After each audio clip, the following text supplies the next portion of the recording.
Ajá. Bueno, el tema que vamos a tratar hoy es de los evangelios apócrifos, pero antes de involucrarnos con esos textos, vamos a hablar un poquito de la canonicidad de la Biblia, ¿no?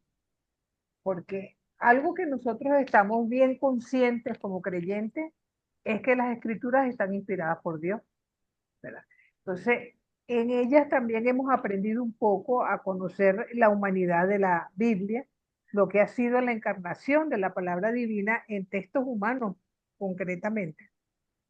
Primero en los del pueblo de Israel y después en la vida de los primeros cristianos.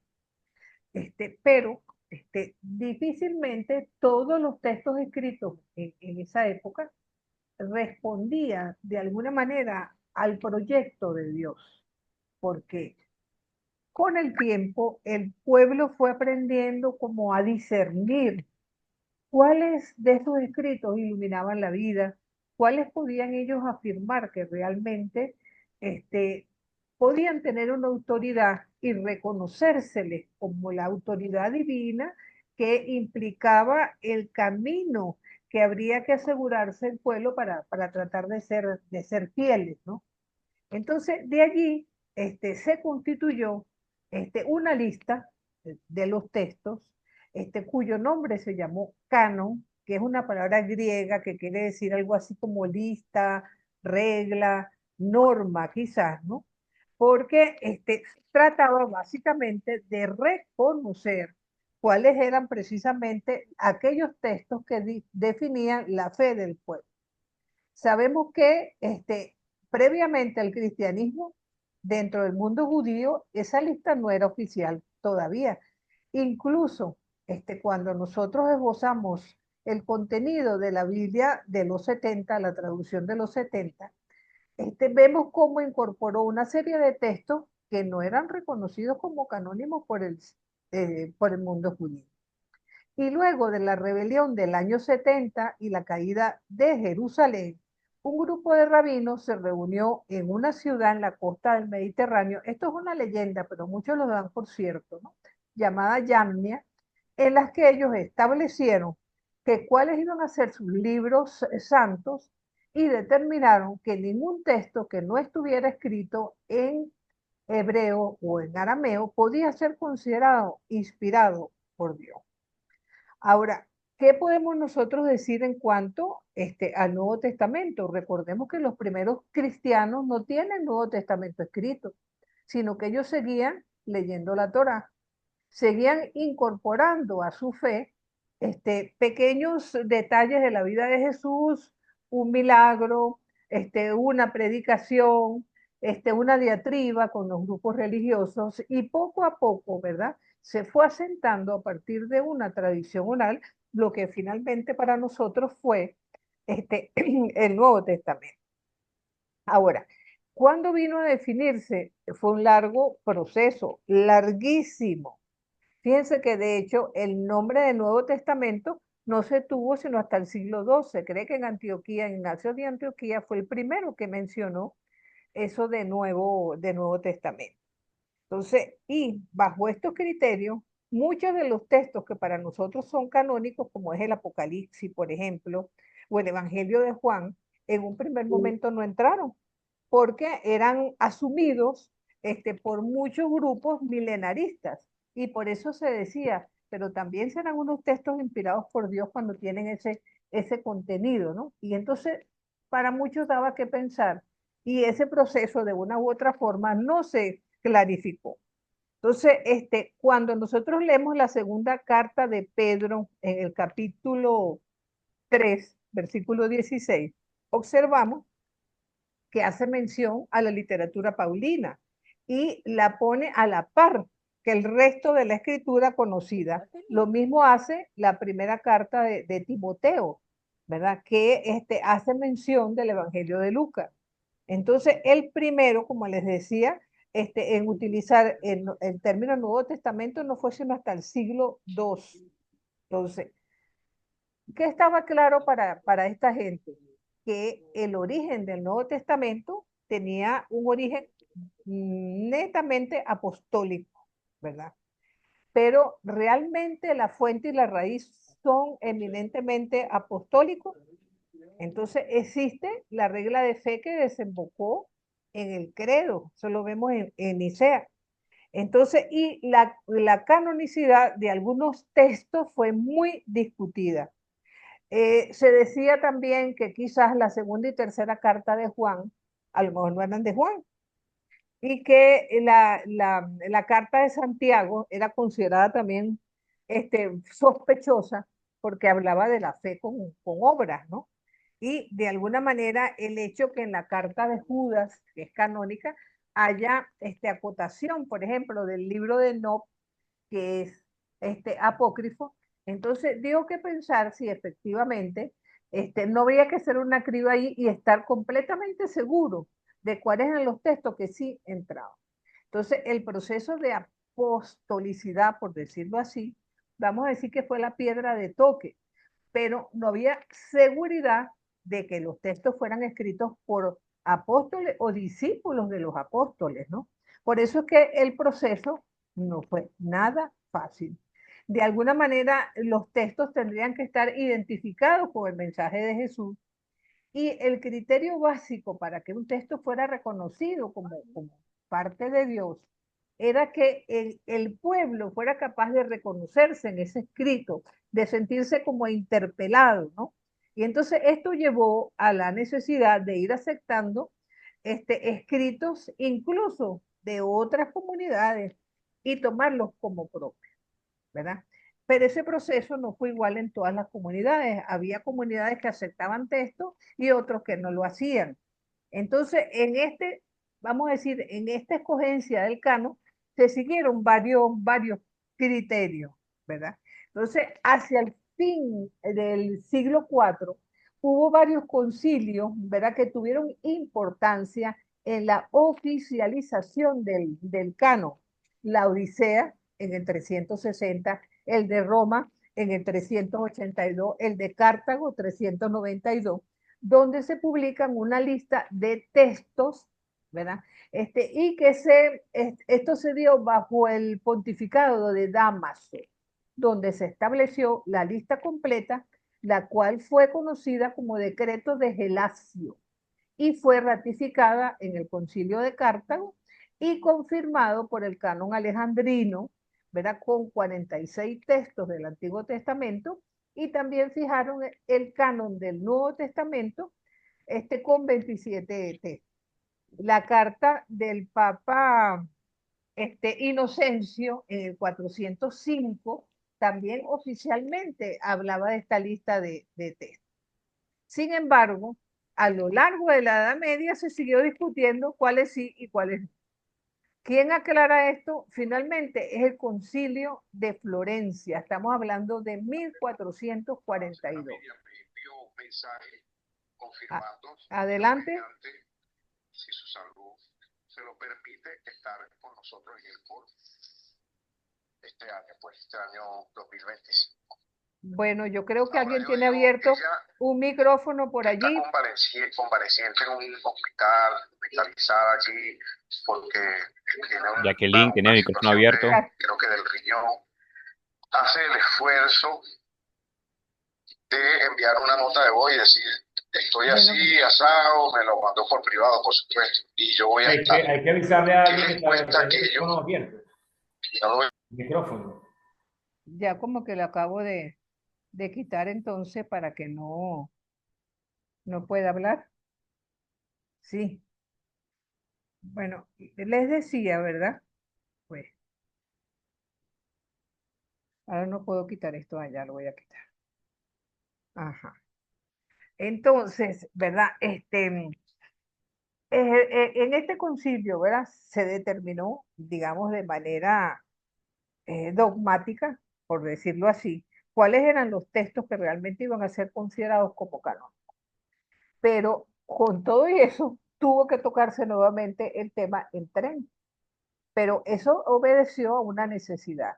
Recuerden que Trento surge a raíz de la Reforma y las iglesias protestantes determinaron que iban a aceptar como canon del Antiguo Testamento el canon de los judíos, que dejaba una serie de textos, 7 textos que estaban escritos en griego, fueron dejados completamente de lado, ¿verdad? Porque se consideraban que no eran canónicos. Y entonces, claro, en Trento, de manera oficial, y vamos a decir que de ahí en adelante estuvo zanjada la discusión y que no hubo más discusiones acerca de la canonicidad. Entonces, sí es interesante notar que la primera Biblia impresa, que fue la de Gutenberg después del descubrimiento de la imprenta, se basó en la Biblia latina, en la Vulgata, que había sido traducida por San Jerónimo, ¿verdad? Y de alguna manera, la enseñanza de Trento, podríamos decir, fue ratificada en el Concilio Vaticano II, bueno, en el primero también, pero se le hizo más énfasis en el segundo. Entonces, otra cosa que tenemos que afirmar con respecto al canon es una terminología. La primera, cuando hablamos de libros protocanónicos, la expresión proto quiere decir primero, ¿no? Por decir así. Y son aquellos que son reconocidos como santos y canónicos desde un primer momento y no generaron ningún tipo de discusión.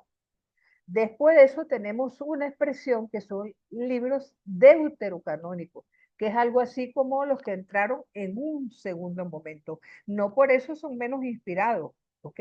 Sino que generaron un proceso de más discusiones, ¿verdad? Y entonces, y fue creo que en el 1556 por Sisto de Siena, quien hizo la primera vez la acotación de textos protocanónicos y deuterocanónicos precisamente.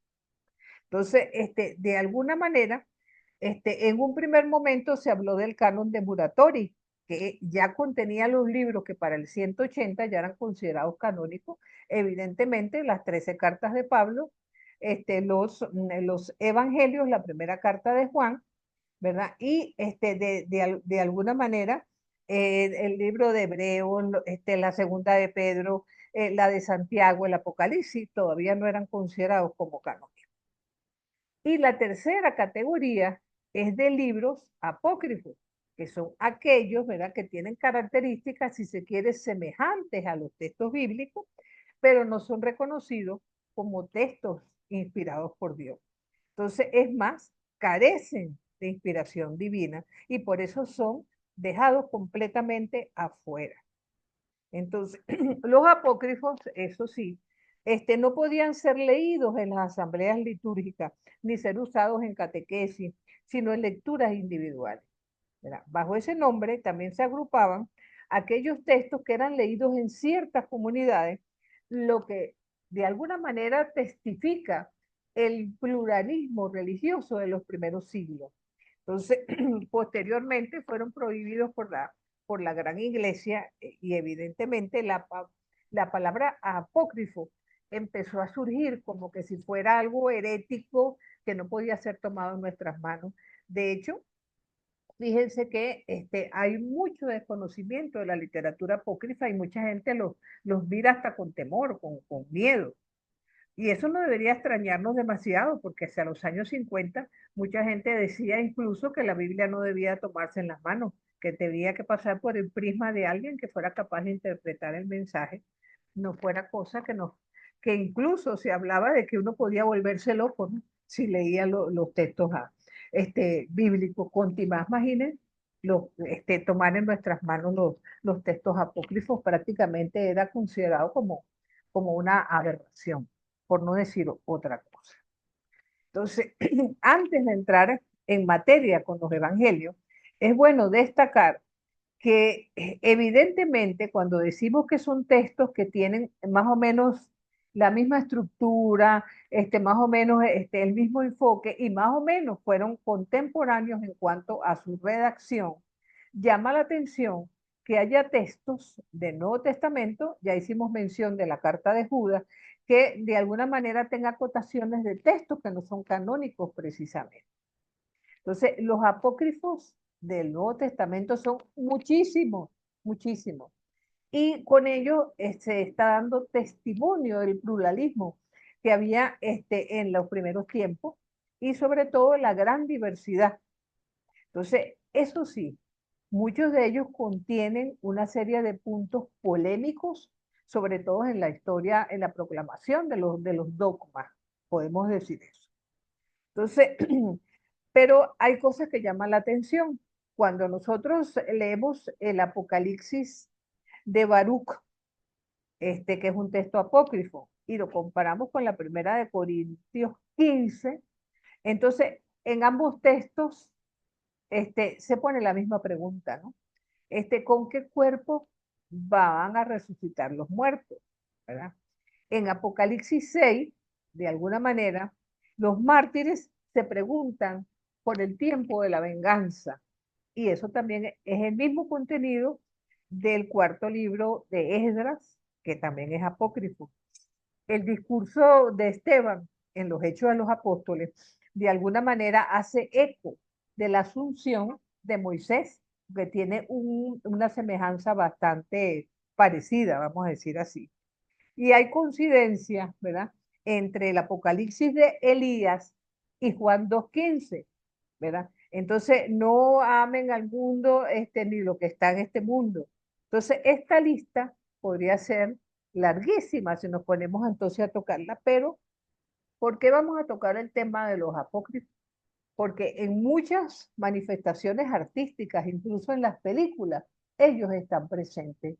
Y hay, vamos a decir, hasta manifestaciones piadosas que nosotros encontramos precisamente contenido apócrifo, por lo menos los nombres de los Reyes Magos, los nombres de los dos ladrones que estaban con Jesús en la cruz, por decirlo así, la presencia de la mula en el nacimiento de Jesús, el hecho de que el soldado que traspasa a Jesús en la cruz se llamaba Petronio, entonces el nombre de la mujer de Pilato, una serie de datos que evidentemente no carecen de mayor importancia, pero que de una u otra forma están vinculados a la piedad popular. Ahora, nosotros vamos a encontrar de textos apócrifos, vamos a encontrar Evangelio, vamos a encontrar Hechos, vamos a encontrar cartas y por supuesto vamos a encontrar Apocalipsis. Porque si tenemos por un lado el canon, por el otro lado tenemos que tener en contraste una serie de textos que lleven los mismos nombres y que sin embargo no tengan ese contenido santo que para nosotros es tan importante. Vamos entonces en un primer momento a los evangelios, ¿verdad? Podríamos decir, ¿verdad?, que los apócrifos evangelios se consideran como en tres categorías. La primera de ellas son aquellos que se consideran aberrantes, que falsean o exageran la descripción de hechos de la vida de Jesús o de sus seguidores, ¿verdad? Como son, por ejemplo, el Evangelio árabe de la infancia de Jesús, ¿verdad? O el Evangelio de la hija de Pedro, que falsean completamente lo que es el contenido evangélico que nosotros leemos en nuestros textos canónicos. Hay otros, por el contrario, que son considerados complementarios, que dan datos que de alguna manera complementan los textos canónicos, como por ejemplo el descenso de Jesús a los infiernos, y otros que se considera alternativos, como son por ejemplo el Evangelio de María Magdalena, ¿verdad? Porque nos muestra una visión diferente de lo que pudieron ser las comunidades cristianas del siglo primero. Y entonces en esta categoría vamos a encontrar una serie de evangelios que se le denomina fragmentarios. ¿Por qué fragmentarios? Porque lo que tenemos es un trocito de ellos, algún pedacito del evangelio. ¿Y por qué entonces sabemos su existencia? Porque fueron comentados por los padres de la iglesia, ¿verdad? Y de alguna manera nos van dando o señalando un camino que no deja de ser interesante. Los evangelios apócrifos rebaten por encima de todo la idea de que María Magdalena fuera prostituta, ¿verdad? Un detalle interesante es que la vida de María, de nuestra Madre Santísima, está contada en por lo menos 15 apócrifos desde su concepción hasta su ascensión al cielo.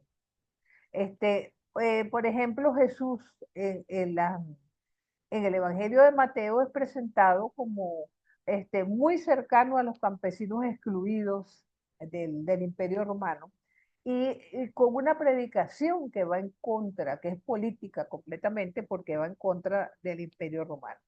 Entonces, dicho esto, ¿verdad? Entonces vamos a tratar de recoger un poquito, ¿verdad? Lo que es la presencia. Ay, se me olvidó que me había dicho Ricardo que lo pusiera grandote. Vamos a tratar de ponerlo. Dios mío, uy,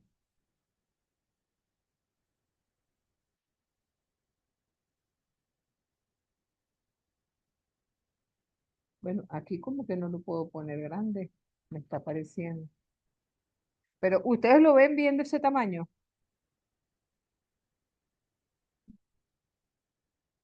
Sí, Creo que profesor, se se ve ve bien, ¿no? normal, pues hay que ampliar la imagen. Yo desde mi teléfono la tendría, la amplío para poderlo leer. Ah, ok, ok. Sí, porque tengo la pantalla como movida y no quiero mover más de la cuenta, no se me vaya a ir porque cualquier cosa basta para que no se salga el Zoom. Sí, Sí, entonces pero no, no no veo el quiero. botón de proyectar, Es no lo... que no lo veo tampoco yo, por eso es que pienso que vamos a dejarlo de ese tamaño, Ok, por favor. déjelo así, Ok, déjelo así. sí. Entonces, Pero ahí bueno, dice ajá, ahí dice.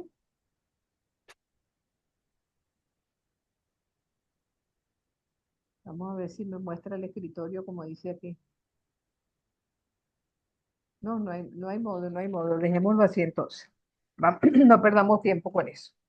Entonces, y en esa categoría, ¿verdad? Vamos a encontrar lo que se llamó como evangelios apócrifos perdidos, que lo que hay es un pedacito, un trocito, unos versículos, ¿verdad?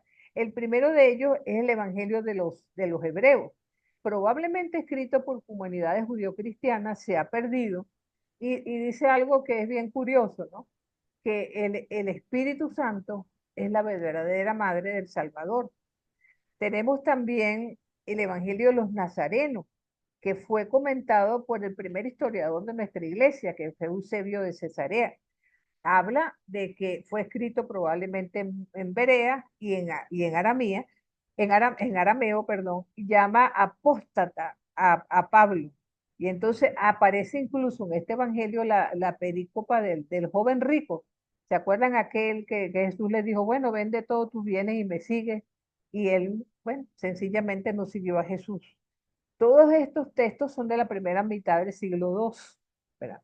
Tenemos el de los ebionitas, llamado también el de los 12 apóstoles, ¿verdad? Entonces habla del nacimiento virginal de nuestro Señor Jesucristo por parte de nuestra madre, también es del siglo II. Habla, por ejemplo, o pregona la abolición del templo y de los sacrificios de la antigua alianza, ha sido reconstruido precisamente por los comentarios de los padres, ¿verdad? También se habla de lo que es el evangelio de los egipcios, ¿verdad? Que han llegado solamente alusiones y referencias, si se quiere, como las de Orígenes. No tenemos mayores datos, sobre todo hay una cosa bien curiosa de una presunta conversación entre Jesús y Salomé, donde se deduce por parte de Jesús una posición hostil contra el matrimonio y la vida sexual. Se presume escrito en Egipto, por eso se le llama Evangelio de los Egipcios. También tenemos el Evangelio de Matías. Recordemos que este fue el personaje que ocupó el lugar ante la traición de Judas, ¿verdad? Entonces, este Evangelio de Matías era considerado herético por los padres de la iglesia, especialmente por Orígenes y Eusebio, donde él habla de una serie de hechos o acontecimientos que fueron escuchados del mismo, de parte de labios de Jesús, vamos a decir así. Y hay otros evangelios perdidos, ¿verdad? De los cuales, como les digo, muy poco conocimientos acerca de ellos. Por lo menos el de los adversarios de la ley y los profetas, ¿verdad? Es un texto que es citado por Agustín de Hipona, probablemente escrito en Cartago, no se sabe su contenido. Las Memorias de los Apóstoles es supuestamente escrito por los apóstoles y más bien fue utilizado por los priscilianos en España. También el de los cuatro rincones y quicios de la tierra, habla de la visión de Zacarías por la que se quedó mudo. ¿Recuerdan cuando este, se le anunció pues el nacimiento de Juan Bautista?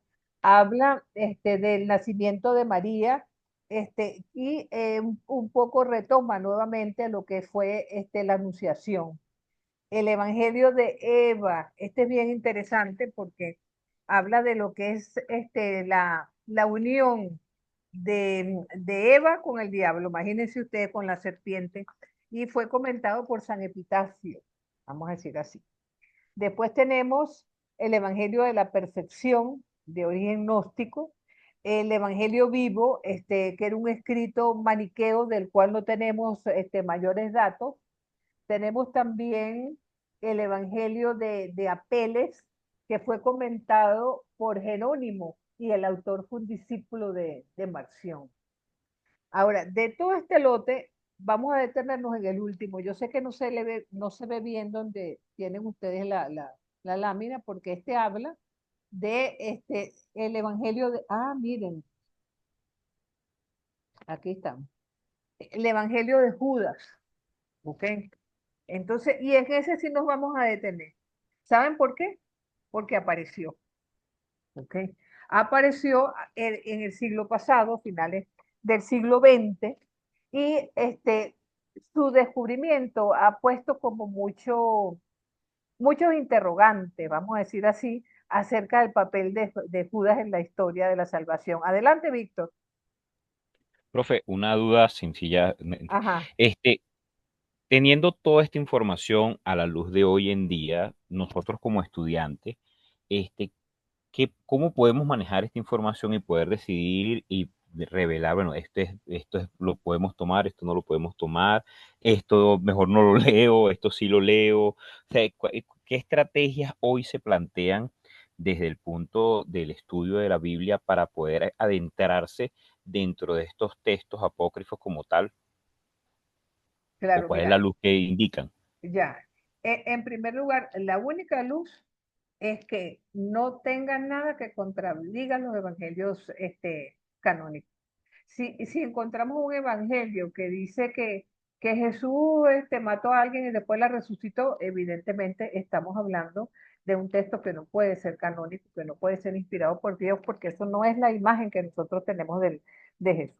Ahora, lo que sí es cierto es que nosotros somos gente adulta en el sentido de adultos en la fe y que estamos profundizando en todos estos temas. Y es bueno tener un criterio amplio, sobre todo porque vamos a encontrarnos con una serie de personas que van a dar, y las películas son así, que se basan muchas veces en los evangelios apócrifos para mantener o afirmar situaciones como que si fueran históricas y que ocurrieron así, muchas veces hasta en detrimento de lo que verdaderamente es canónico para nosotros, ¿verdad? Entonces, ahora, nos hace daño que nosotros digamos que los Reyes Magos se llamaban Melchor, Baltasar y Gaspar. No, o sea, evangelios como esos evidentemente no hacen peso ni le quitan nada a lo que es nuestra fe. Pero aquellos que contradicen abiertamente lo que son, vamos a decir, los dogmas que nosotros creemos, los que contradicen abiertamente parte de lo que es el mensaje que hemos recibido, no solamente de los padres de la iglesia, sino del magisterio, entonces son como para dejarlos de lado, evidentemente que sí. Pero vamos a darnos cuenta a lo largo de esta clase cuánto de apócrifo hay en nuestra fe. Entonces es cuestión de entonces de ver hasta qué punto podemos hacer una criba con respecto a eso. Adelante de ella. Profe, haciendo alusión a lo que están comentando, Ajá, yo particularmente desde mi experiencia, a mí el evangelio que hablaba de la infancia de la Virgen, me consciente de que era un apócrifo, me llenó mucho de fe y me acercó más a ella, porque de alguna manera descubrí cosas que de repente no sabía o simplemente está en nuestra imaginación conocer un poco más de la Virgen y eso lo que consiguió fue eh, verla desde otra óptica, pero acercarme más a ella.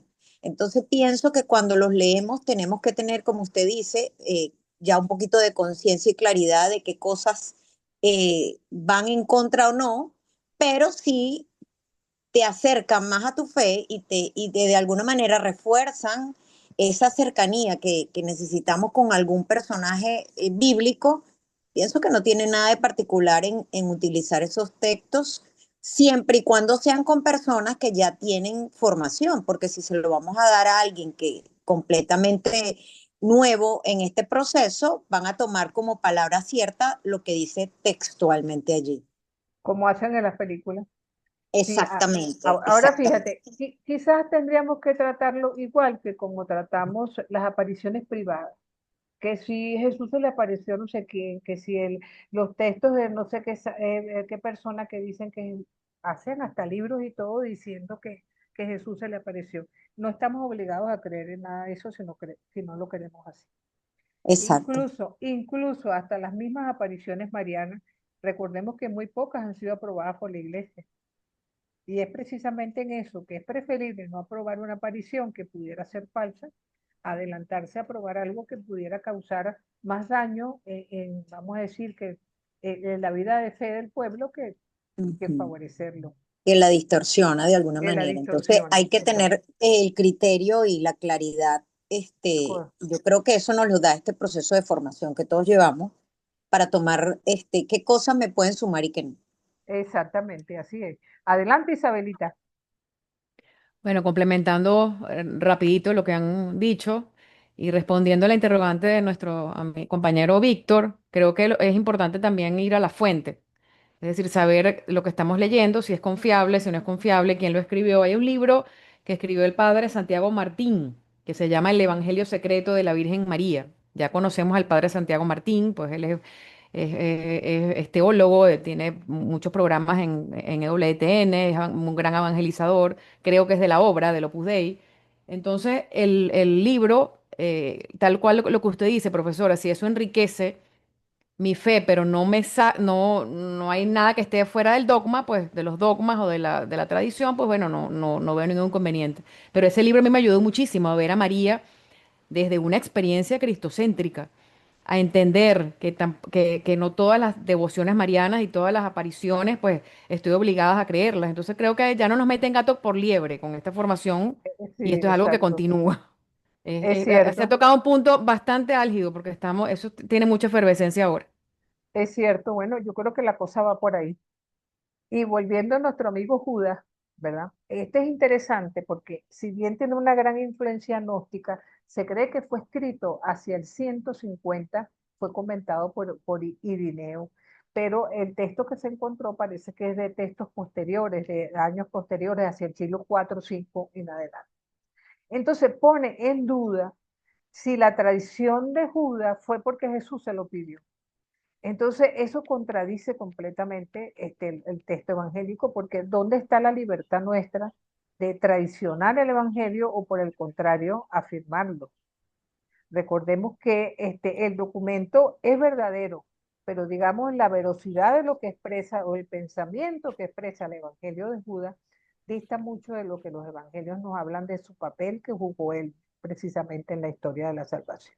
Entonces, de hecho, dicen que él traiciona de paso a Jesús porque la mujer, siempre echándonos la culpa a nosotras las mujeres, insistió o de alguna manera en que anda a cobrar esa plata, anda no sé qué. Lo que sí es cierto es que Judas se piensa que al igual que Pedro, era del grupo de los celotes antes de pertenecer a la familia de Jesús.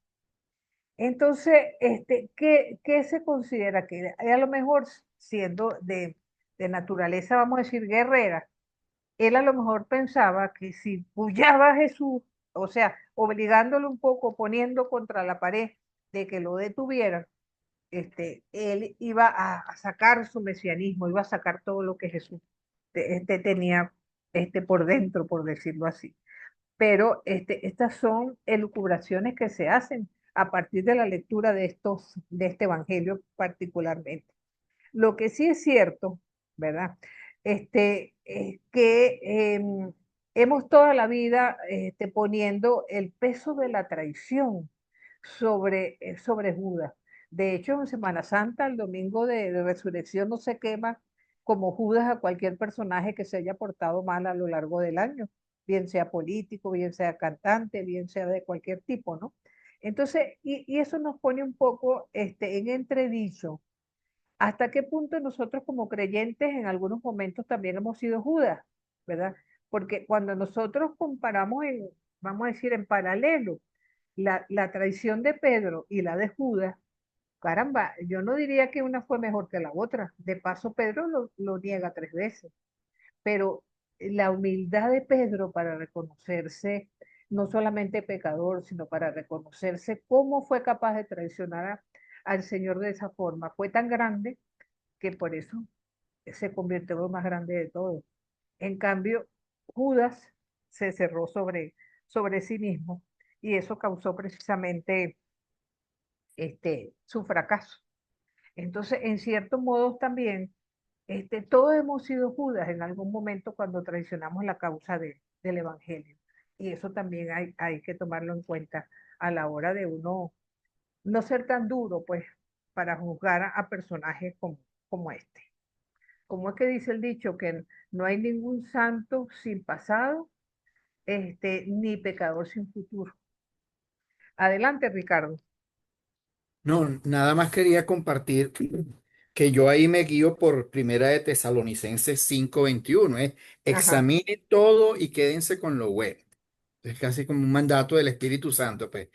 Pónganse, busquen, lean y escojan qué es lo que uno se va a quedar con lo bueno. Y por supuesto, manténganse alejados de todo lo malo, que es el versículo siguiente. El padre Ugalde, en alguna conversación, en algún retiro de egresados de la Católica, decía que el cristiano tiene que estudiar y conocer la Biblia para ser libre.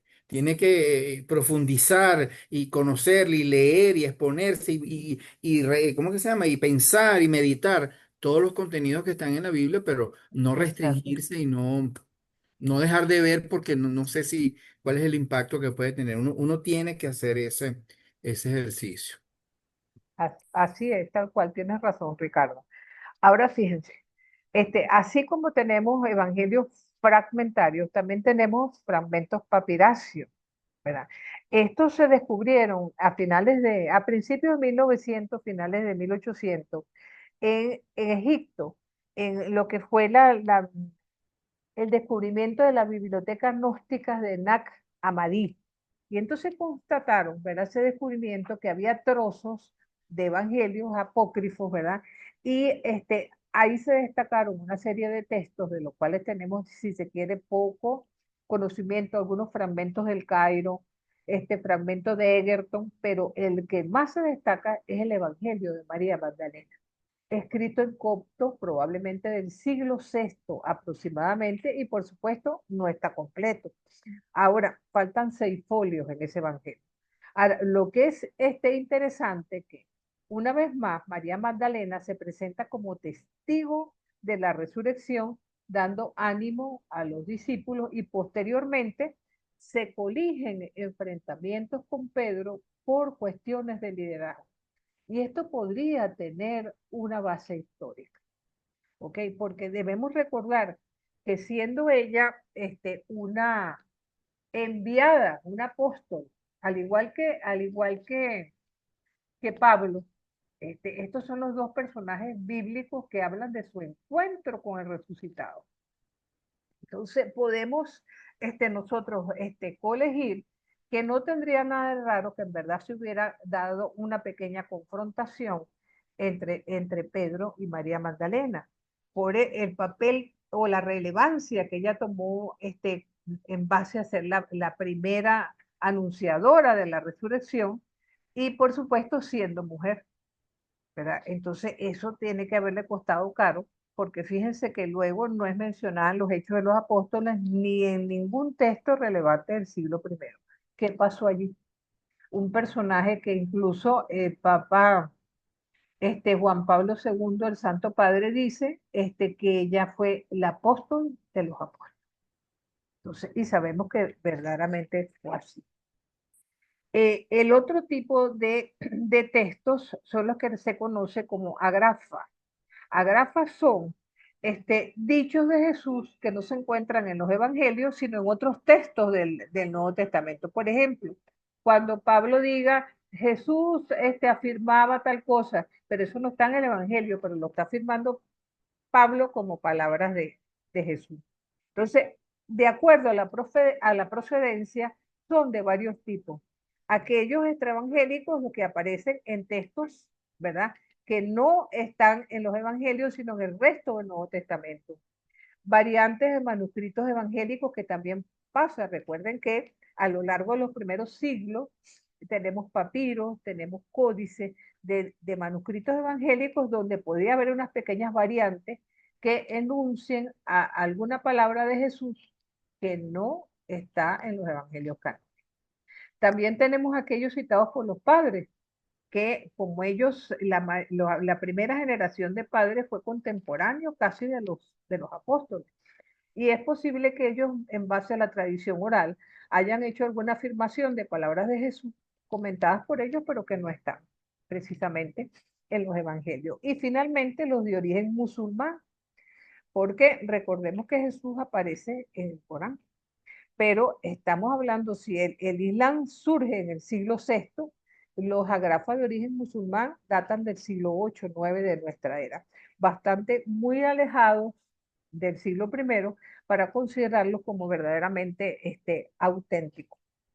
Entonces, vamos a tratar de dividir los evangelios, ¿verdad? En base a lo que hablan. Tenemos en primer lugar los apócrifos de la Navidad. ¿Okay? ¿Cuáles son los apócrifos de la Navidad? Tenemos el protoevangelio de Santiago, es el primero. Habla del nacimiento y vida de la Santísima Virgen hasta los 16 años. Habla del nacimiento de Jesús, de la matanza de inocentes. Lo atribuye a Santiago el apóstol, por eso lo llama protoevangelio de Santiago. Es del siglo 3-4, los papiros Bodmer lo tienen. Este es un evangelio que habla de los nombres de los papás de María, de la Virgen María, Ana y Joaquín. Hablan de la presentación, de que Jesús nace en una cueva, y de que María se casó con José siendo un hombre ya mayor y viudo. ¿Ok? Entonces, en lo que los padres de María eran de padres estériles y que ella nace, vamos a decir como un hecho notable, pues el hecho de que sus padres eran de cierta edad cuando la conciben a ella. Entonces, también hablan de la virginidad perpetua de María, el Evangelio de Santiago, ¿verdad? Fíjense que habla de cosas que para nosotros creemos ciertamente como tal. También está el Evangelio del pseudo Mateo, también apócrifo de la Navidad, que habla de lo que fue la infancia de Jesús. Tiene algunos detalles del protoevangelio de Santiago. De tomamos lo de la presencia de la mula y el buey durante el nacimiento de Jesús, ¿verdad? Habla también de una vida monacal entre María y José luego del nacimiento de Jesús, ¿verdad? Y en cierto modo, como es del siglo IV, el lenguaje que utiliza es un poco burdo, así, ¿no? Por decirlo así, no se trata precisamente de un griego fino. Y también tenemos el libro de la infancia del Salvador, que tiene mucho de parecido con el pseudo Mateo, ¿verdad? Es del siglo IX, muy parecido al anterior, pero ya con un lenguaje más fluido, más elegante, más bonito. Esos son los apócrifos de la Navidad que tenemos. Pero también tenemos apócrifos de la infancia. Y el primero de ellos es el del pseudo Tomás. Dice que Jesús desde chiquito ya se reconoce como hijo de Dios, que se va revelando pero que tuvo una infancia normal donde iba creciendo en sabiduría, lo mismo que dice el Evangelio canónico, y este deja como la idea de que Jesús desde siempre sabía que él era Dios. Sabemos que los evangelios canónicos no nos muestran sino la plena humanidad de Jesús como una persona que poco a poco va tomando conciencia de la voluntad de Dios en su vida. Y así nos los presentan los cánones. Tenemos también el Evangelio árabe de la infancia de Jesús. Este es uno de los que se considera aberrantes, ¿verdad? Si bien habla de detalles propios del nacimiento de Jesús, de la circuncisión, de cómo fue la cueva del nacimiento, cosas que están en los canónicos del viaje de los magos hasta Belén, pero habla de que eso se hizo por una predicción de Zoroastro que les dijo hasta dónde tenían que ir. Y se considera aberrante porque narra hechos como, por ejemplo, Jesús está jugando con un niño, el niño se cae, se muere y viene Jesús y lo resucita. Esa humanidad de Jesús presente de esa forma para nosotros sencillamente es algo que es aberrante. ¿Ok? También tenemos la historia de José el Carpintero. Yo creo que este texto trata de llenar el espacio que poco se sabe de la vida de José. Hasta en Lucas, en el capítulo en que es presentado el niño a los 12 años y se le pierde en Jerusalén, no pareciera que después de eso tenemos ningún conocimiento más acerca de la persona de Jesús. Entonces dice este, que hubo como una revelación al autor de este texto en el Monte de los Olivos, donde Jesús va presentando a María y José como su madre y su padre, que es un texto que tiene 32 capítulos escrito en copto y que marca lo que fue la enfermedad y la muerte de José, contada por Jesús. Tenemos también el Evangelio armenio de la infancia de Jesús. Tiene 28 capítulos, en ellos se narra sobre los reyes magos que venían de Persia, de la India y de Arabia, perdón, de Aragua no, sobre todo como para hablar que venían de todos los continentes, ¿no?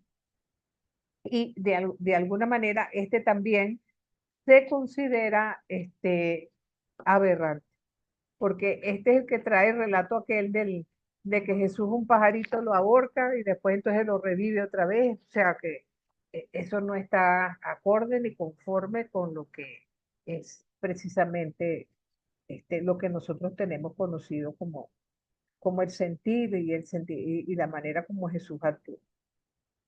Entonces, tenemos también, bueno, habría que agregar aquí los apócrifos de la pasión y la resurrección. Y aquí, en primer término, vamos a poner el Evangelio de Pedro.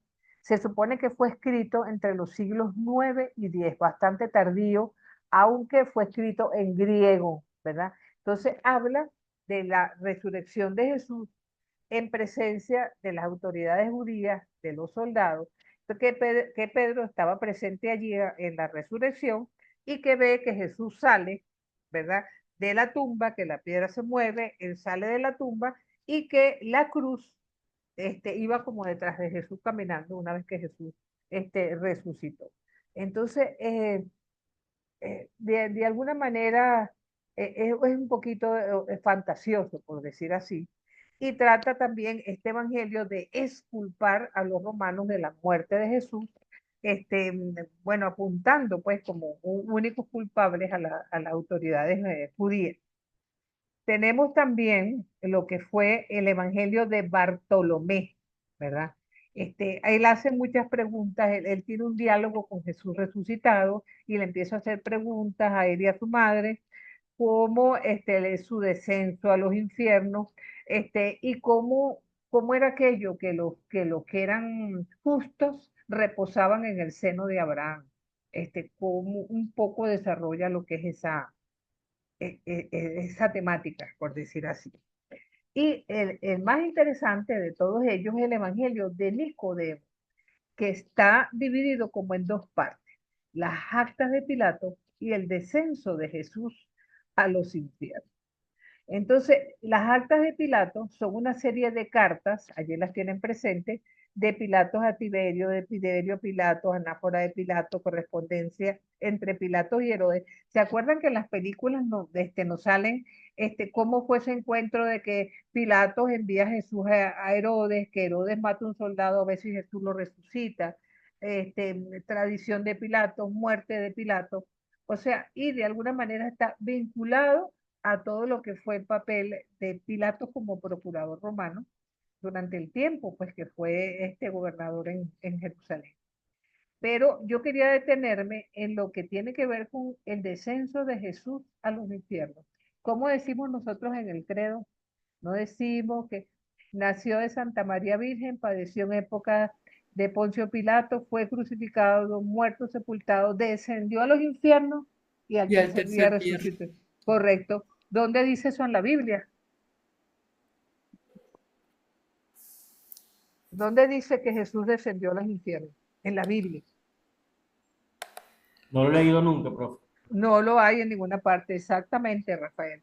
Y entonces ahí donde está, fíjense cómo nosotros incluso en la proclamación del credo tomamos de un texto apócrifo, eso que para nosotros es, digamos, el credo de nuestra fe.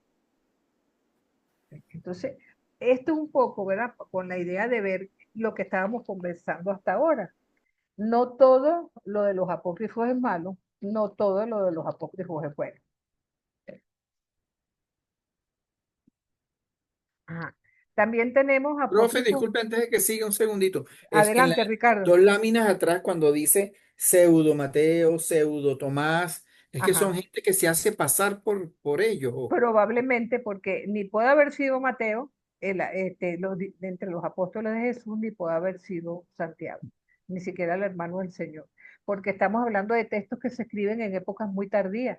Muy tardía. Ah, Sí, pero la firman ellos como Mateo, como Santiago. sí, porque es fácil para que tú cojas prestigio de un escrito, trabajar muchas veces con un seudónimo, ¿no? Para que entonces el texto pase, como quien dice la Claro, crítica. ¿Ves? claro. Ok. Entonces, también hay apócrifos asuncionistas que hablan de la asunción. Tenemos el primero el libro de Juan Evangelista. Él dice que el ascenso de María al cielo fue en Belén, ¿verdad? Que María tiene miedo de morir porque tiene miedo de que una vez muerta, roben su cadáver, ¿verdad? Y entonces, o su cuerpo sea profanado después de su muerte. Entonces, se insiste en que la partida de María, de la Virgen María, fue un domingo, al igual que su hijo. También tenemos el libro de Juan, arzobispo de Tesalónica, que habla de que fue en Jerusalén, habla de que a lo largo de la historia la creencia en la Asunción fue corrompida y entonces trata de hacer lo que fue el verdadero relato, el auténtico de cómo en verdad fue la Asunción de María. También tenemos la narración del pseudo José de Arimatea, que dice que cuando María asciende al cielo, la acompañan tres personajes, Séfora, Abigail y Isael. Son tres mujeres que la acompañan y que el apóstol Tomás fue el único testigo de ese ascenso. Tenemos el tránsito de María de Pseudomilito de Sarde, que de un corte muy parecido al de José de Arimatea, porque tiene como muchos puntos en común. O sea, lo que hace pensar en un mismo origen, por decirlo de alguna manera. También tenemos las cartas del Señor. La carta del domingo es fácil de entender. De alguna manera, como Jesús resucita en domingo, empezó a circular una carta de los domingos donde hacía como resaltaba pues la importancia del respeto, de la devoción al día domingo, precisamente porque había sido el día en que Jesús resucitó. Pero también hay algo bien curioso, que es una correspondencia entre Jesús y Abgaro. Sabemos que Jesús no escribió nada en los evangelios, ¿verdad? Aparte de aquel texto con la mujer adúltera de Juan 8, no tenemos ningún dato pues que nos oriente a que Jesús haya podido escribir algo. Entonces, hay un fulano, rey Abgaro de Siria, que históricamente existió y gobernó entre el año 4 antes de Cristo y el 50 después de Cristo. Entonces, él aparentemente es un hombre que está enfermo, le escribe a Jesús para que Jesús vaya y lo cure, y Jesús le pone o sea, le expresa la imposibilidad de que él en ese momento, él no puede ir a visitarlo, porque él está muy ocupado. Pero cuando él haya asumido al Padre, entonces él va a enviarle a un discípulo para que lo cure. Entonces, uno se pregunta cómo no va a ser un texto apócrifo semejante cosa, ¿verdad? Entonces, tenemos también, junto con el evangelio aquel que les hablé de María Magdalena, hay unos evangelios apócrifos gnósticos de Nag Hammadi, donde vamos a mencionar el evangelio de Tomás, del cual ya hemos hablado. Está compuesto por 114 dichos de Jesús.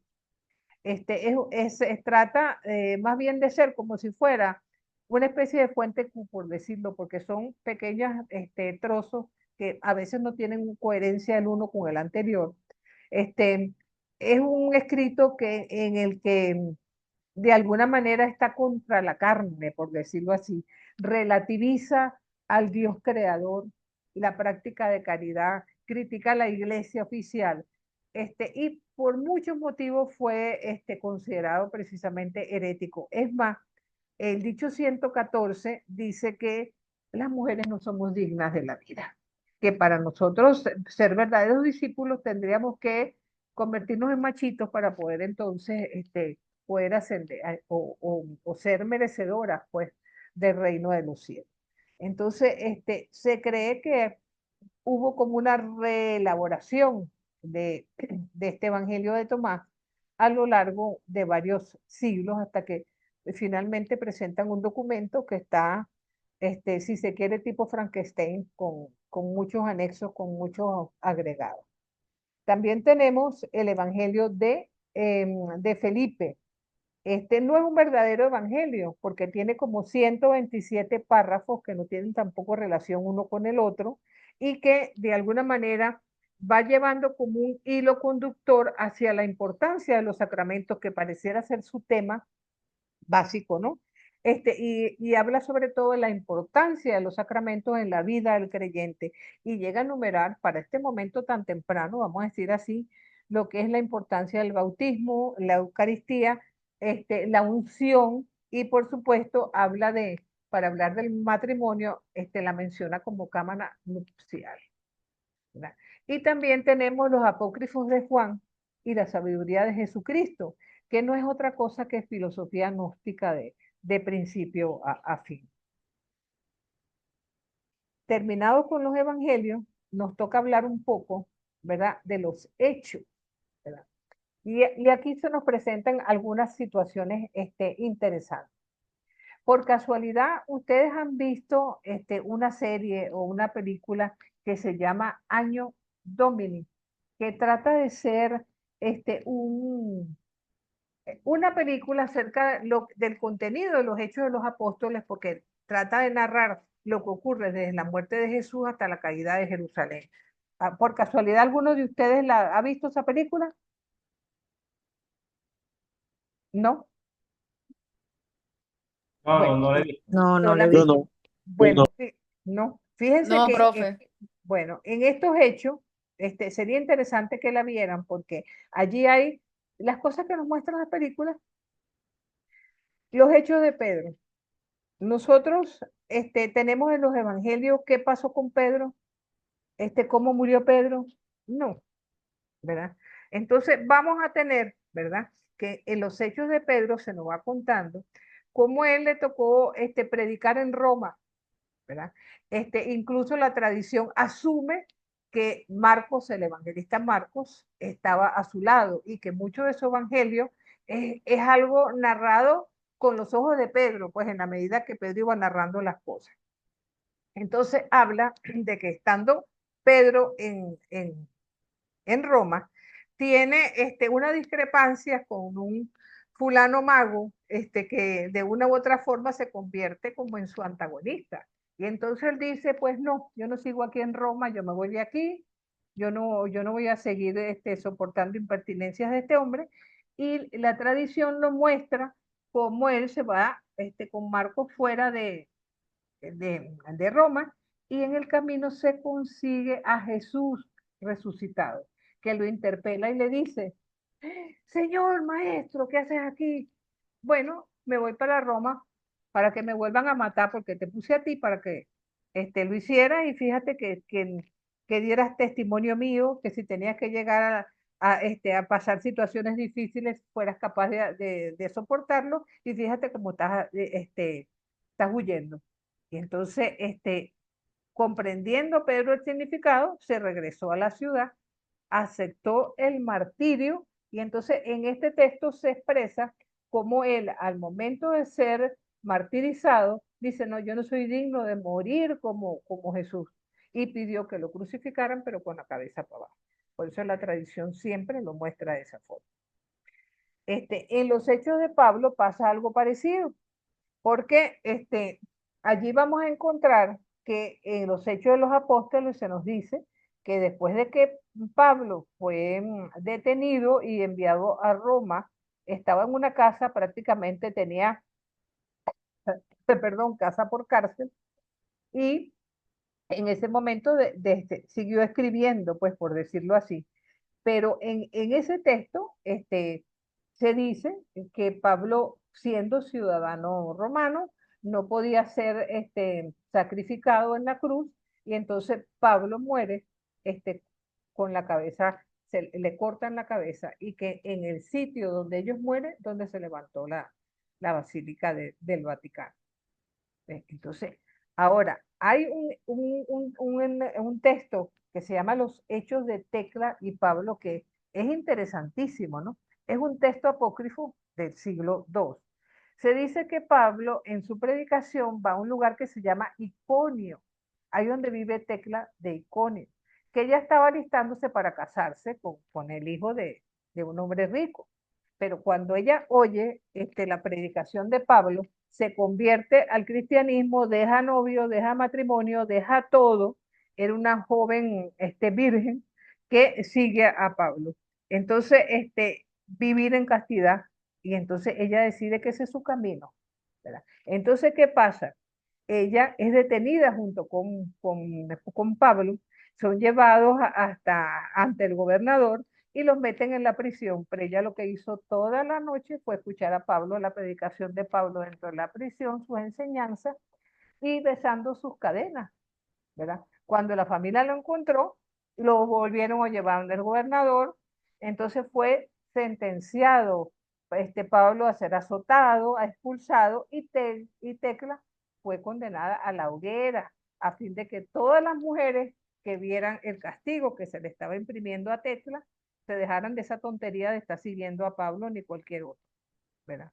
Entonces, estando ella desnuda y atada a la estaca, las llamas parece que no lograron nunca alcanzarla.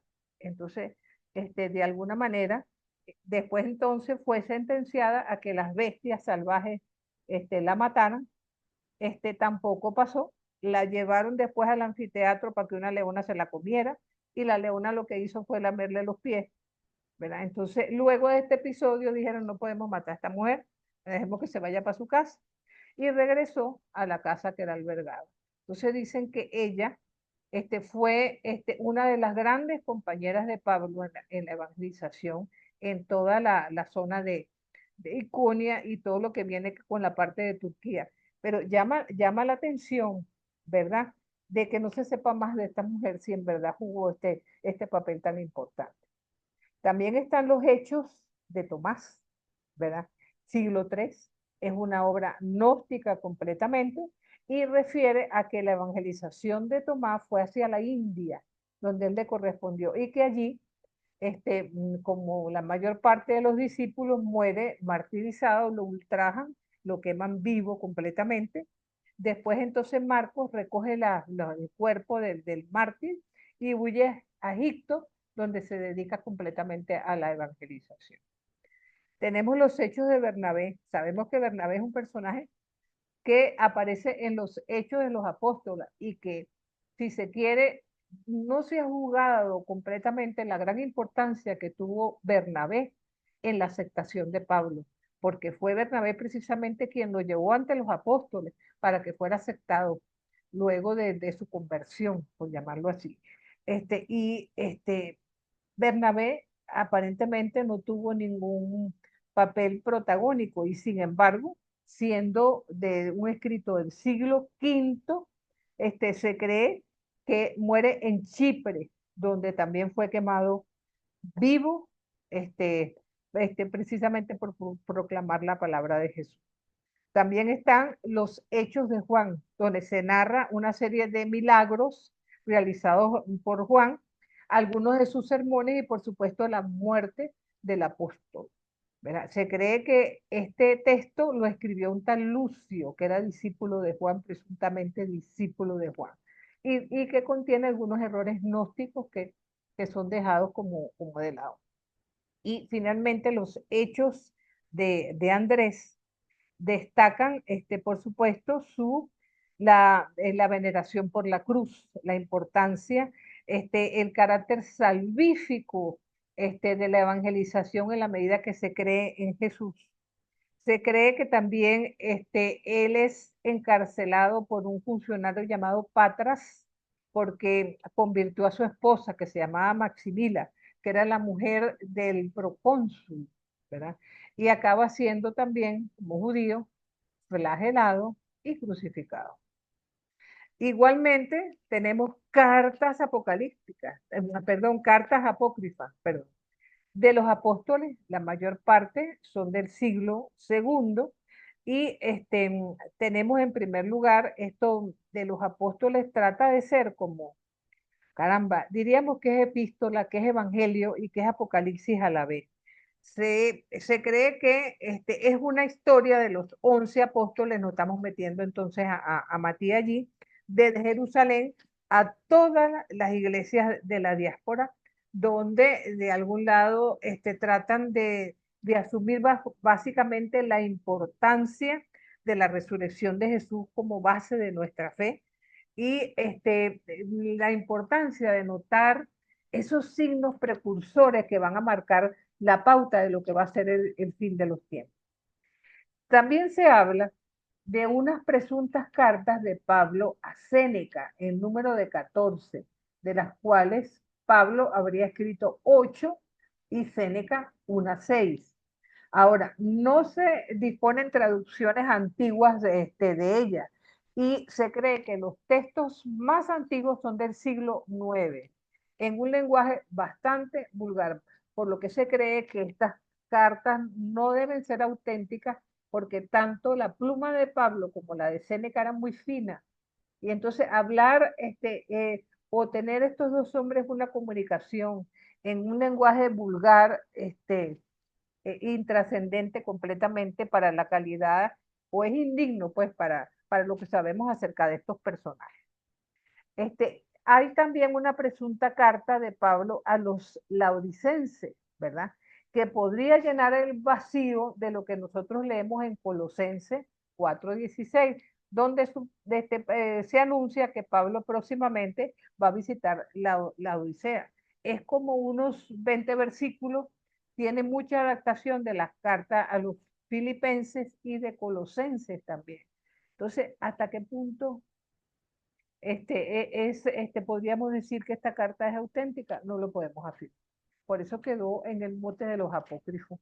Igual la tercera epístola de los Corintios. Nosotros tenemos apenas 2 en nuestro canon, pero se cree que hay una tercera donde se habla de la importancia de los profetas del Antiguo Testamento, pero también se habla de una serie de enseñanzas heréticas que no están consonas con el mensaje de Pablo. Por eso no se cree que sea así. Hay también una carta de Bernabé, no las puse allí. Se cree, imagínense, ya bastante tardía, siglo IV. Entonces, tiene, o expresa muchas posiciones divergentes sobre temas como la inmortalidad, la resurrección de Jesús. El tinte es completamente escatológico.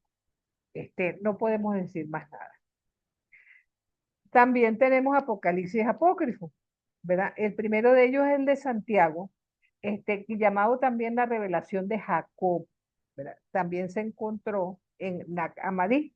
Ahora, ¿qué es curioso con este texto? Que habla de una serie de contraseñas secretas dadas a Santiago para que pueda ascender a los cielos, imagínense después de morir, ¿verdad? Sin ser obstaculizado por el demonio.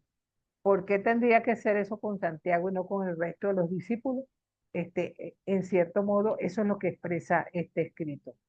También tenemos el Apocalipsis de Juan, ¿verdad? El apócrifo, no el que tenemos en el canon.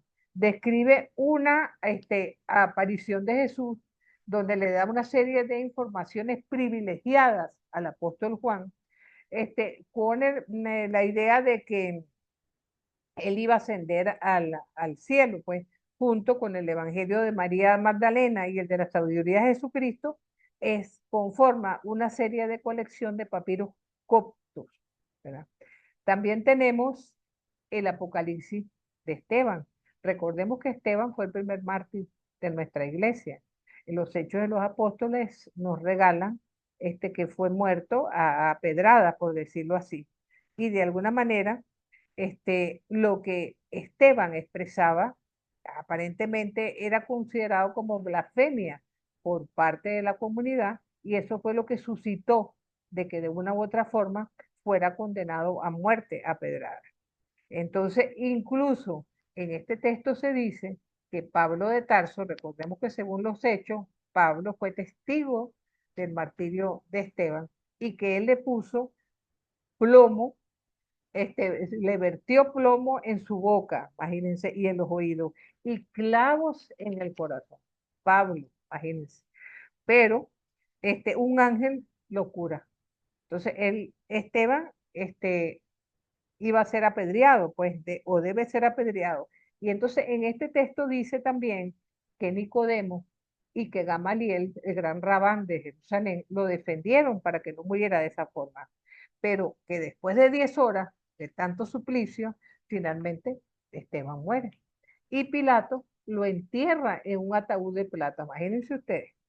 Entonces, un ángel fue a trasladar el cuerpo donde Esteban deseaba ser enterrado. Entonces, podemos entender, ¿verdad?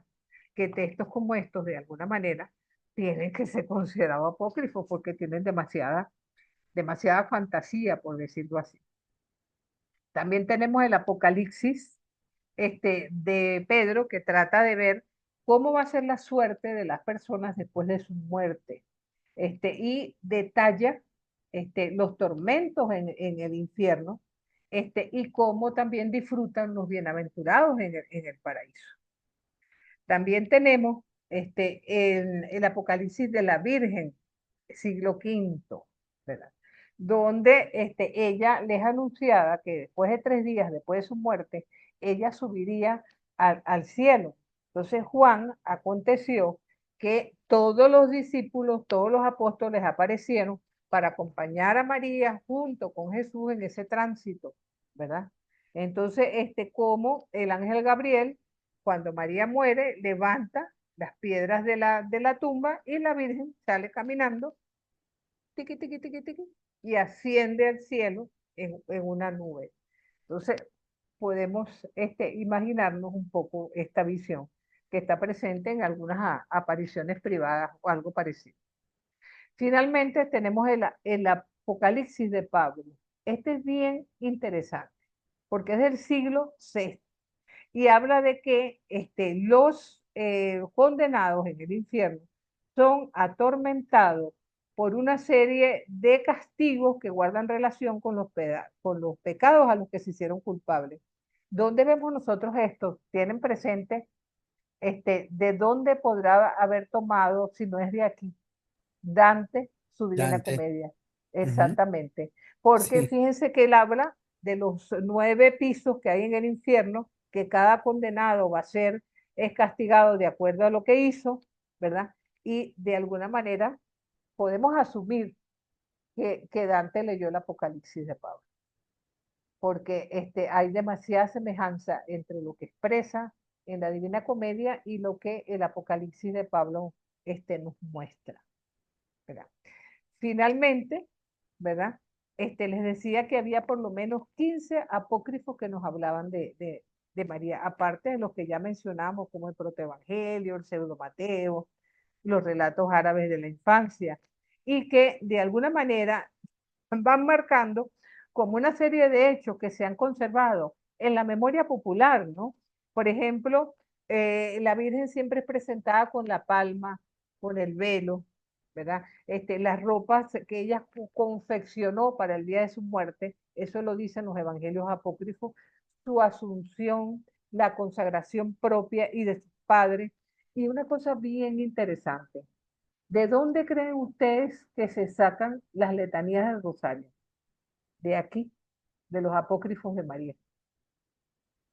Puerta de la Alianza, o sea, todos esos epítetos que se nos repiten a lo largo de las letanías del Santo Rosario son tomadas de los apócrifos.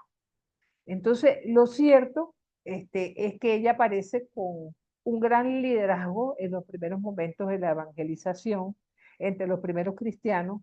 Habla de que todos los discípulos, los apóstoles, presenciaron su muerte y, por supuesto, ella como madre del Salvador, ¿verdad? Este, de alguna manera, los apócrifos defienden a ultranza la virginidad de María. Y es a veces como triste, ¿no? Pienso yo desde nuestra iglesia, que la iglesia haya insistido tanto en su virginidad y maternidad en detrimento del apostolado, porque no hemos perdido algo hermosísimo. Eso es sí de María, que estamos nosotros llamados a repetirlo en la medida que nos sentimos interpelados por nuestro Señor. Adelante, Ricardo. Bueno, es que yo creo que eso respondía a las necesidades de las primeras comunidades. O sea, Claro. ellas necesitaban demostrarse que Jesús era Dios, que si era Dios ella tenía que ser virgen, etcétera. Yo he leído algunos de esos evangelios y de verdad son monstruosos en cuanto a la descripción que hacen de la virginidad permanente de la Virgen. O sea, tú dices, es que esto raya en la exageración vulgar, casi. Sí, sí, sí, Pero yo creo que responde a una necesidad de ellos, de ellos darse respuesta de que este era Jesús y que la madre de Jesús tenía que haber sido virgen. O sea, yo eso lo veo en un orden lógico, pero inverso. Es decir, dado claro. que es Dios, entonces ella tiene que ser virgen y tuvo que haber sido concebida sin pecado. Entonces viene el tema de los padres de la Virgen, etcétera. Entonces, bueno, yo creo que responde a eso. Y como usted dice, pues no a su apostolado, a lo que hizo, al acompañamiento, etcétera.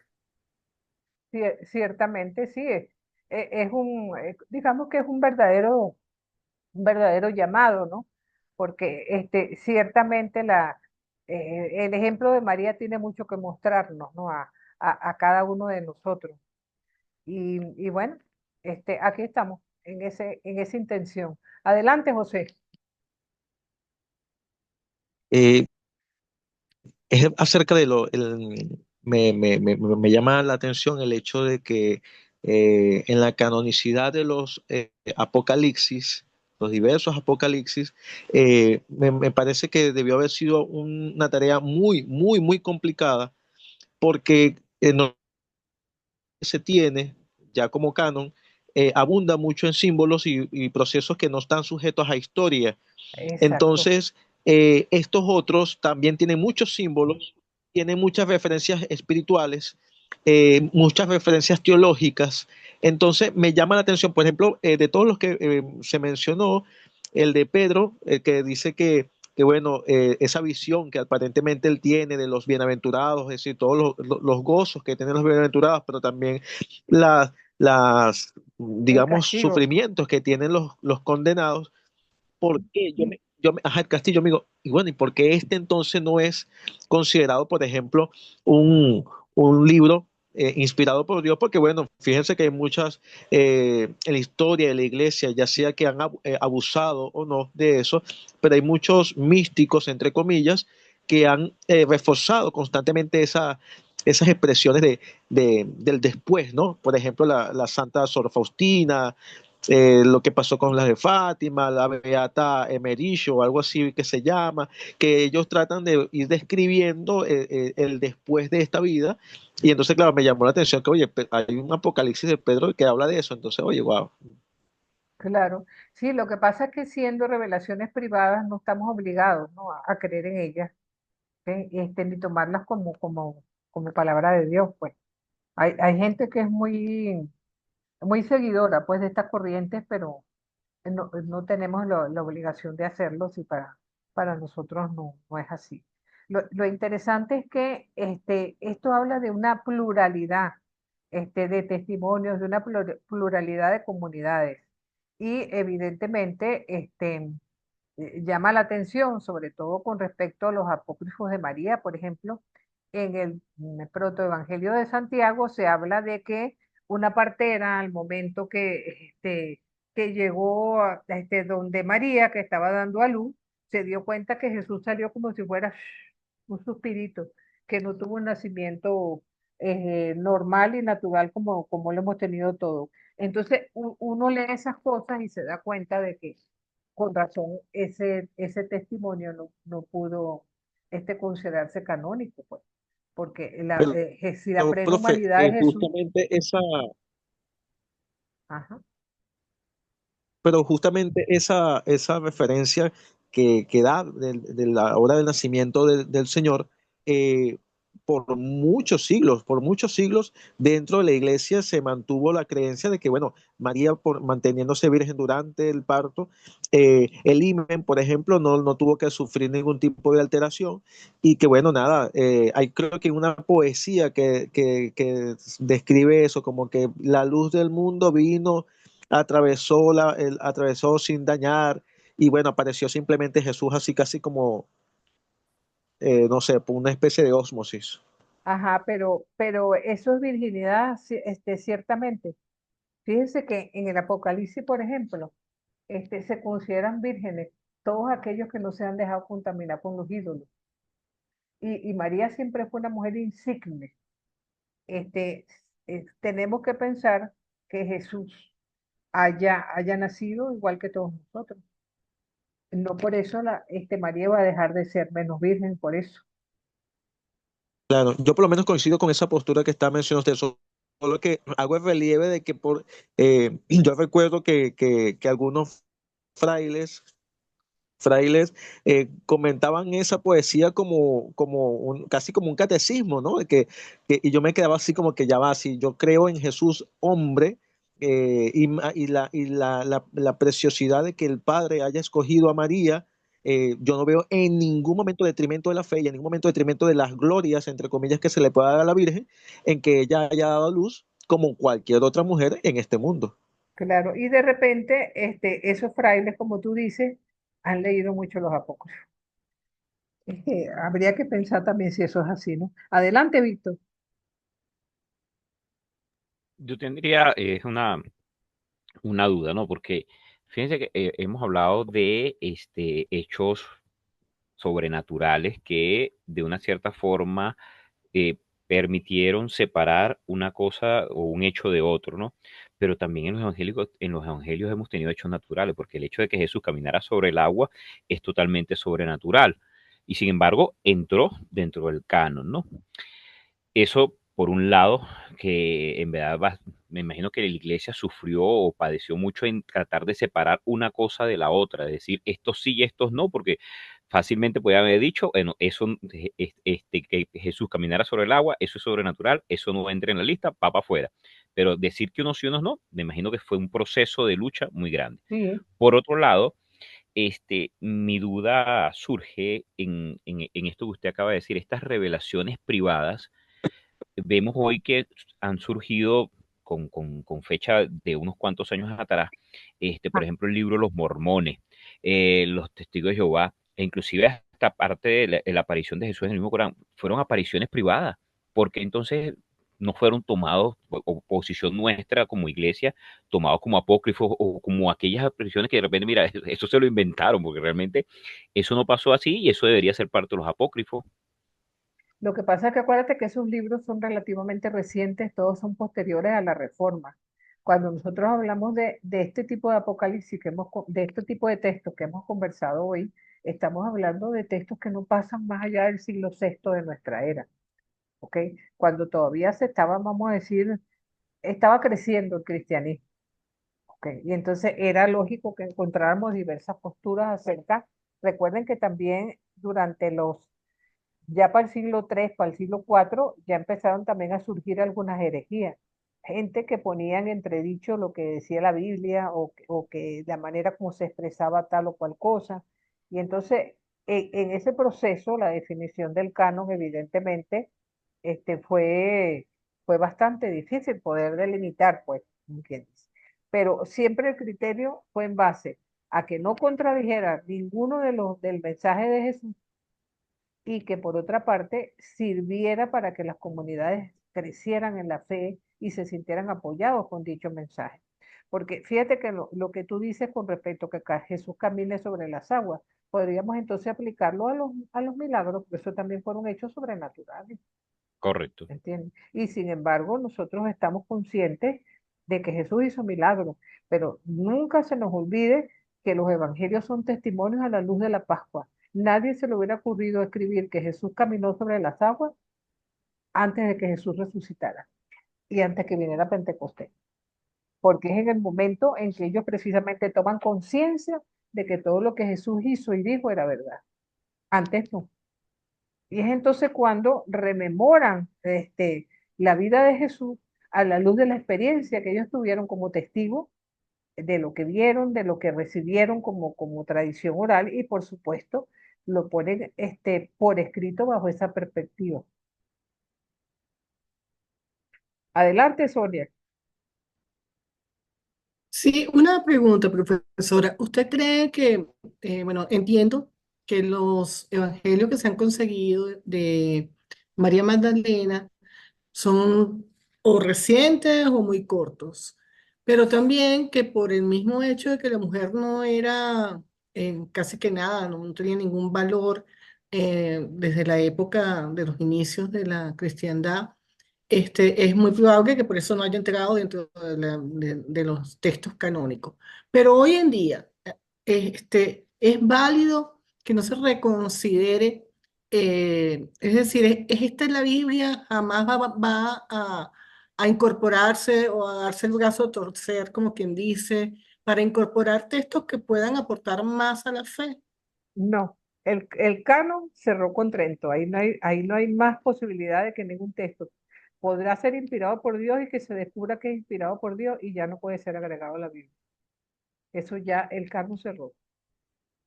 Eso que pregunta que tú estás haciendo, se la hice yo una vez también a un profesor cuando estudiaba, porque me llamaba la atención precisamente que a lo mejor algún texto que era inspirado por Dios hubiera escapado, pero probablemente el criterio de la escogencia fue que era preferible que un inspirado se escapara a que fuera a entrar uno que no lo fuera.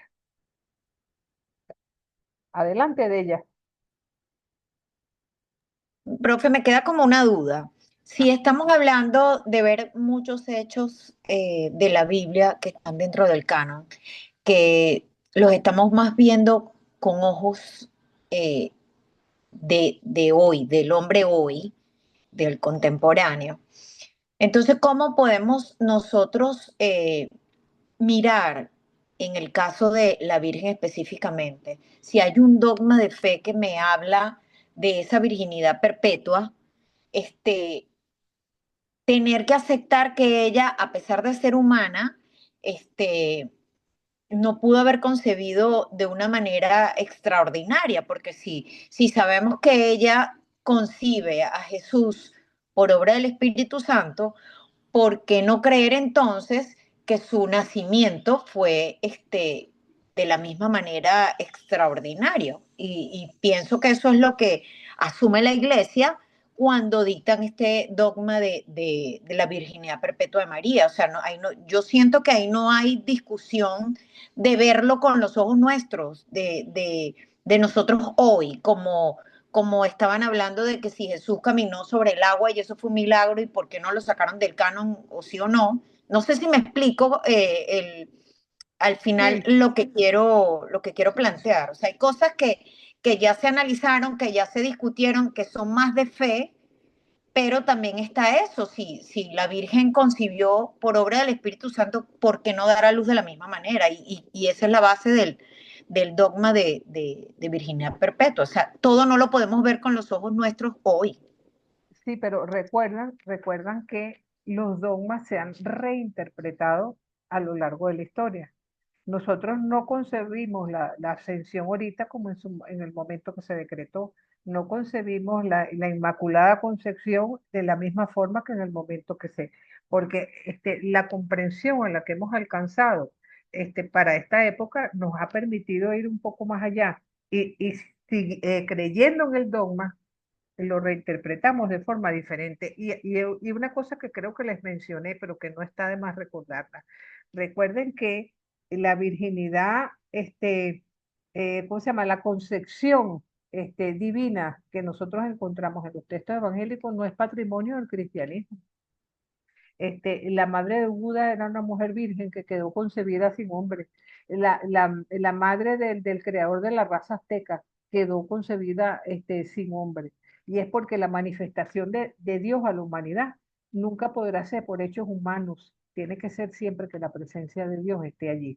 Por eso que nosotros desde la fe, nosotros afirmamos que el Espíritu Santo concibió en María a Jesús, ¿verdad? Que no es lo mismo otros textos que nosotros vemos en el Antiguo y Nuevo Testamento. Mujeres que no pueden ser madres porque tienen algún problema de fertilidad, pero Dios les abre el vientre, como pasó con Sara, como pasó con Raquel, como pasó con los padres de María también, que se supone que eran personas estériles que no habían podido concebir hasta que Dios les da el regalo de la maternidad y la paternidad. Entonces, lo que es que la manifestación de Dios a la humanidad, cuando se quiere explicar con categorías humanas, entonces, ¿cómo escoger una explicación que sea más convincente que la que nosotros tenemos en nuestro sentir, en nuestra fe, que es extraordinaria? Asumir que Jesús como luz de la humanidad ha venido para opacar todas las oscuridades del mundo. Es algo verdaderamente hermoso y donde evidentemente María tuvo un papel fundamental, sobre todo con ese sí que fue capaz de pronunciar, que no era fácil, ¿ok? Y que recordemos que para el siglo primero, y bueno, vamos a decir que en muchos ámbitos todavía hasta hoy, la virginidad es un valor, es un valor importante, sobre todo para muchas culturas. Adelante, Sonia.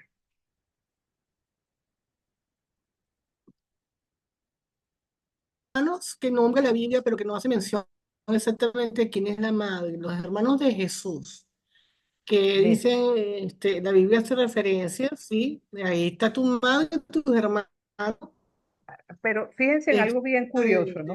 los En la hermanos Biblia que, nunca dice ajá, que sí. sean hijos de María, siempre dice que son hermanos de Jesús. No, por eso. Eso, ajá, eso en primer término. En segundo, cuando nosotros leemos en Génesis 8, cuando dice Génesis 8, no, Génesis, al final capítulo 11 para el 12, cuando va Abraham de Ur a Canaán, va con toda su familia e incluso va con Lot, el hijo de su hermano, ¿verdad? Dice el texto. Pero en el capítulo 13, cuando ellos empiezan a tener dificultades entre los hombres de Lot y los hombres de Abraham, les dice, mira, vamos a no pelear, porque nosotros somos hermanos, ¿ok? Si bien los evangelios fueron escritos en griego, quienes escriben los evangelios tienen mentalidad judía, y para los judíos, todo aquel que fuera de la misma tribu, de la misma familia, era considerado hermano.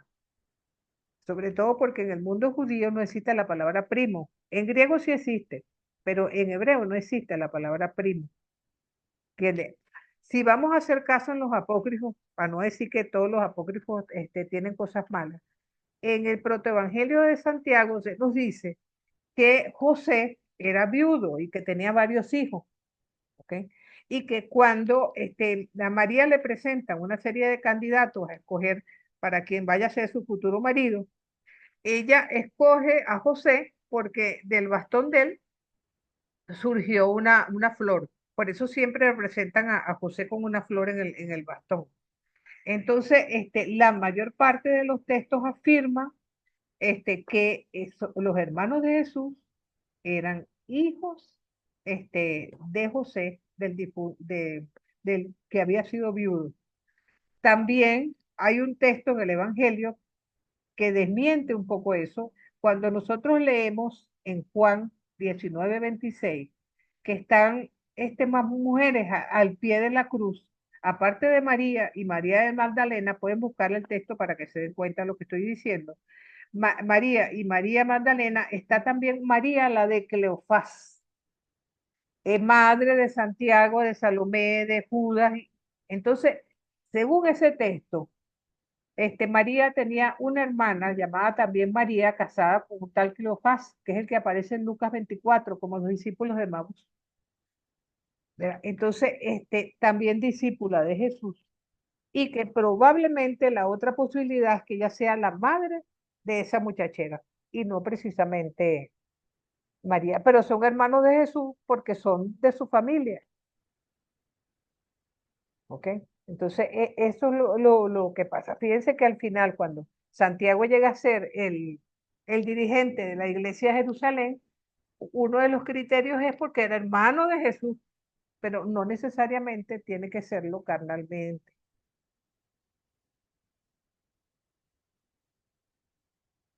Adelante, Deyanira. Profe, por eso es que cuando leemos la Biblia hay que conocer un poquito El la historia contexto. del pueblo y el Ajá, contexto, porque si exactamente. no es muy difícil a veces interpretar porque quedan esas dudas.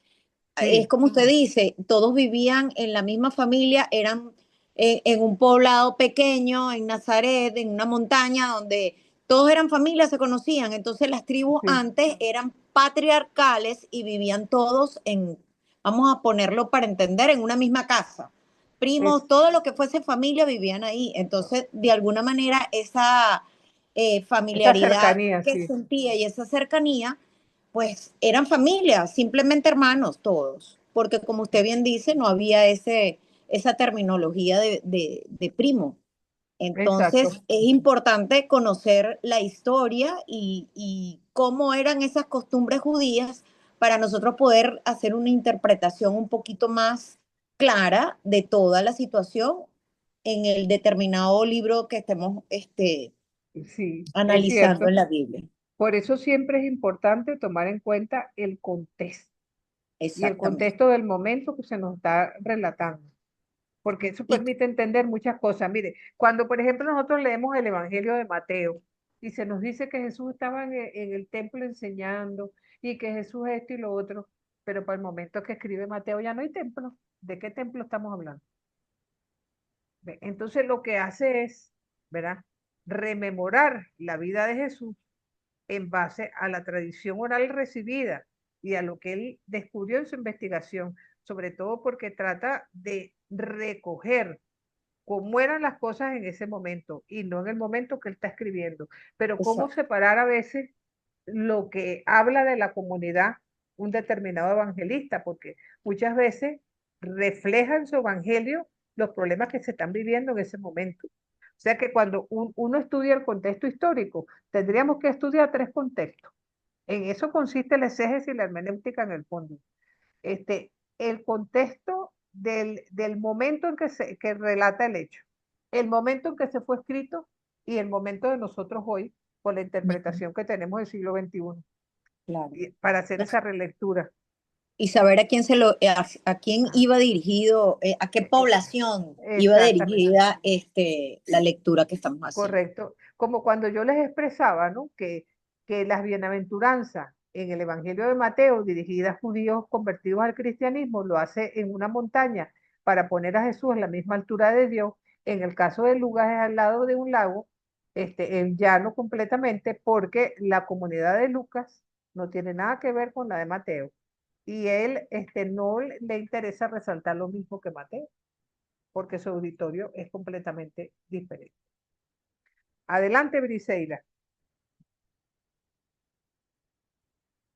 Gracias, profesora. Lo único que quería era unir lo que usted dijo al principio respecto a que para leer la Biblia había que tener una guía, porque, y unir lo que dijo de Yanira también, que por eso la Biblia no se puede leer así. Voy a leer aquí este pedazo y otro. Hay que tener una pequeña formación y orientación y luz, como usted dijo, pues, porque si no, bueno, y eso se deriva en la razón que tuvo el Vaticano de prohibir su lectura hasta así prácticamente 1960, por lo menos. Era Bueno, solamente quería agregar eso. yo no diría tanto que tuvo tanta razón porque eso hizo que mucha gente se alejara y fue más de recibir, digamos, concepciones morales a través de los siglos que acercarse al texto, ¿no? Sí, Directamente, ¿no? pero sí, Pero ¿qué es lo que pasa muchas veces allí? Que uno tiene que considerar, cuidado, Galileo, este, uno tiene que considerar muchas veces la importancia desde donde nosotros leemos las cosas, ¿no?